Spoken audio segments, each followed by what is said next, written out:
guys, welcome back to the Capital Mindset Show. Today's kind of going to be an update. I think all of you kind of know what's going on with Activision, ATVI. So they've been kind of rumored, not rumored, I guess now, but like the deal is now going to go through that they're going to be bought out by Microsoft. Well, I got ahead of myself. The deal is not going to go through yet. It still has to go through approval. And then I'll be walking through the learning moment, right? Because for those of you who may or may not know, Activision is a capital mindset stock.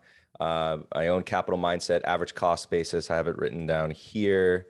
So I remember in all of my portfolios, it's about 59.01. And it currently before the event of today, and today is 1/18/2022, for those of you who may be wondering. It currently makes up about, I have that written down here, it made about 4% of the portfolio in total. Okay, so nothing crazy. It wasn't 50% of the portfolio, and I'm not like going up crazy amount, but the portfolio is doing pretty well because of what happened. And then kind of what we're going to be discussing today is not how to predict such an event, because you can't, not necessarily unless you have insider information. And I'm not going to sit here and tell you guys that when we made the video on Capital Mindset about Activision, that we were making some sort of prediction like that.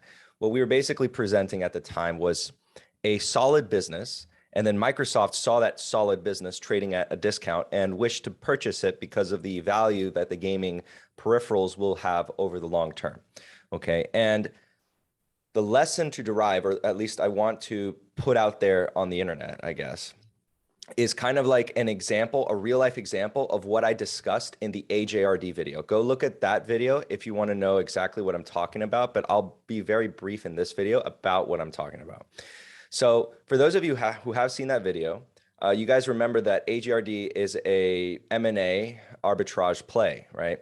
And I discussed the difference between absolute return, right, and annualized rate of return. Okay, so what does that mean? So I'll discuss that by showing you guys a little quick spreadsheet I just made. And it's very basic, guys, so don't think it's anything crazy. All right, so this is an example of what the current predicament is in. So I sold this morning when the market opened. I didn't get the exact top, but I saw what happened, and I'll explain to you my rationale. So the acquisition price, if we just say acquisition price, it's about 95, not about, it is currently $95. Okay, so the difference, right? We can calculate the percent that I would wait for. And the closure of this deal is supposedly going to be 1 year from now. Okay, that's very important. 1 year from now. So if we want to calculate the percent rate of return, if I were to hold and just wait, we just take a simple formula and we take the new price minus the old price, and we put a parentheses, and then we divide by, again, the old price, right? And this is at the moment when I was making my decision. So that's what you have to take into account. So this is the percent terms. So I would be, if I had waited, in that moment when I sold, I said, I'm not going to sell, I'm going to wait for the $95. The delta, right, that I would be waiting for, or the percent return that I would be waiting for, is 10.59%. And that would be over the course of a year, and take into account the risk that it doesn't go through. So now you guys can kind of see why it's not worth it. Okay. So in this moment, it would be time to sell. And I discussed this, for example, when we were talking about AJRD, right? I'll discuss this in a quick example. So right here was the moment where the acquisition was announced. I think it was here. It might have been here. Yeah. So it was around here.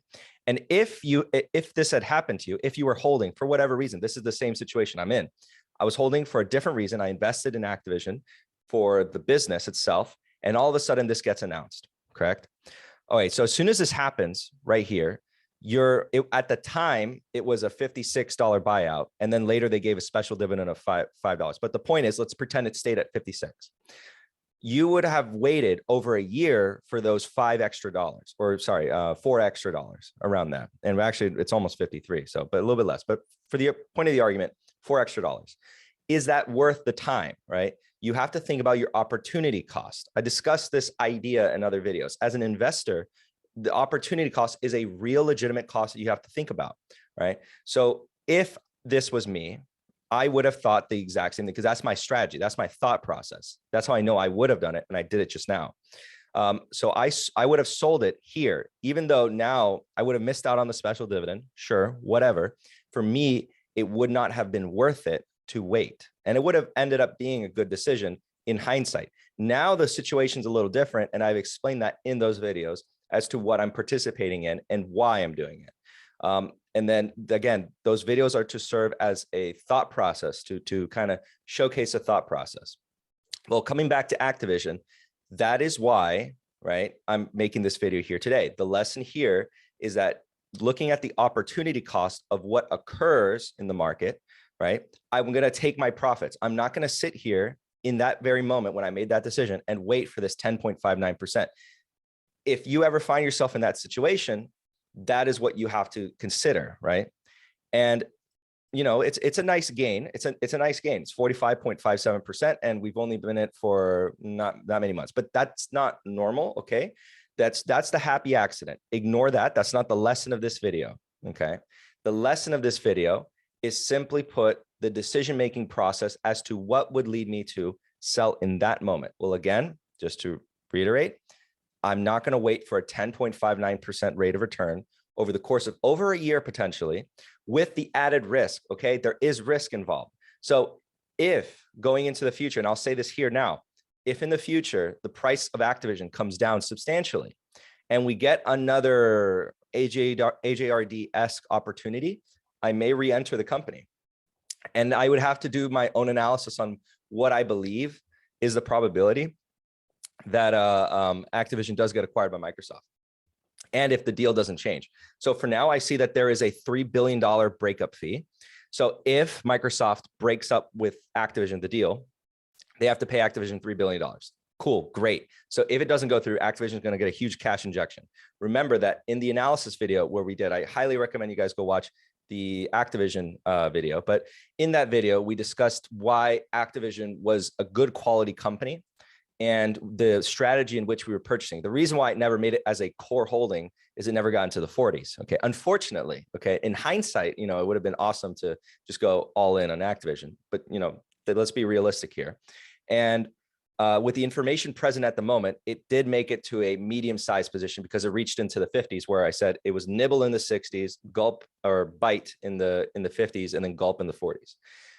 That's my metaphoric way of describing how it would add Activision. But the point is, again, if we see the opportunity cost is greater elsewhere, basically meaning we have better opportunities elsewhere, we should not hold on to an asset. Okay. And in this case, if I held on at that moment, I would have been risking the merger not going through.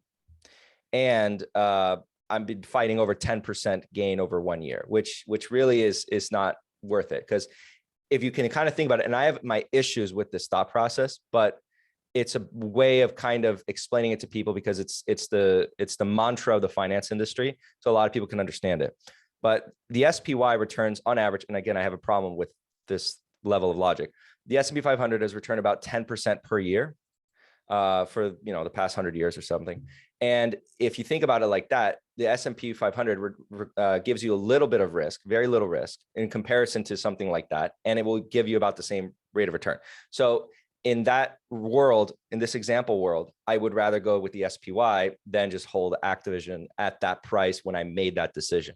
Now, if it comes down quite a bit, and let's say the rate of return goes up to 20%, that's when things start to get a little bit interesting. But then, you want to make sure that your time interval is correct, or not correct, but to your satisfaction. So if the time interval is, for example, very short, right, and then you have a 20% absolute rate of return going forward, then annualize that, it's pretty good. Okay, it's going to look pretty good. So for example, if the merger, for example, is 1 month out, and you are super confident that the merger will go through for whatever reason, okay, you did your analysis and you're like, the merger is definitely going to go through, and the difference between the current price, the market price, and the acquisition price is about 20%. That's pretty good risk reward, because if you annualize that return, it's going to be very high. And there's very few investments or opportunities that will yield a 20% return within that month, within that time period. So that's the key. You have to hold into account the difference between annualized rate of return and absolute rate of return. Because again, if I ask you, hey, you're going to make 50%, And then you sign the contract. You're like, yeah, cool. And then I say, oh, you didn't read the fine print. It said over the course of 10 years. Now that 50% is terrible. But if I told you 1% and you're like, oh, that's terrible. But then I'd say, oh, but I didn't tell you it's over the course of a minute. You know, that 1 minute is now extraordinarily valuable, even though it's a measly 1%. You get what I'm saying? So the time interval is very, very, very important. Okay, so with that being said, guys, I hope you guys enjoyed the video. Remember that the Activision video, if you guys go watch it, it was not a prediction of the acquisition. It was just a talk about a good, solid company, which is the point of this channel. The stocks that make it onto my portfolio will always tend to be good, solid companies, or ones that I personally believe. You know, subjective. It's a market. We have differing opinions. That's fine. But it's by no means was a prediction that this thing would occur. It's just a happy accident. But congratulations for all of you that have been holding Activision. I hope you guys make a ton more money. I let you know in this video what my decision has been, and I will probably get back into it if the delta between the purchase price and the market price widens even more, and then it gets a little more interesting for me. On that note, if you guys like this kind of content, please feel free to leave a like, share this video if you know anyone who's looking into Activision stock, and then they can go into the series if you think it provides value. If not, it'll be here in the nether. We'll just be waiting for someone to find value in it. Other than that, guys, if you guys have any recommendations, remember, comment down below. If it's a micro cap, we know the rule now. Not really on microcaps, unless there's a lesson that I can provide from that microcap to the audience, then, but like, you can feel free to leave it down there and I'll take a look at it. But on that note, guys, have a good one. Bye.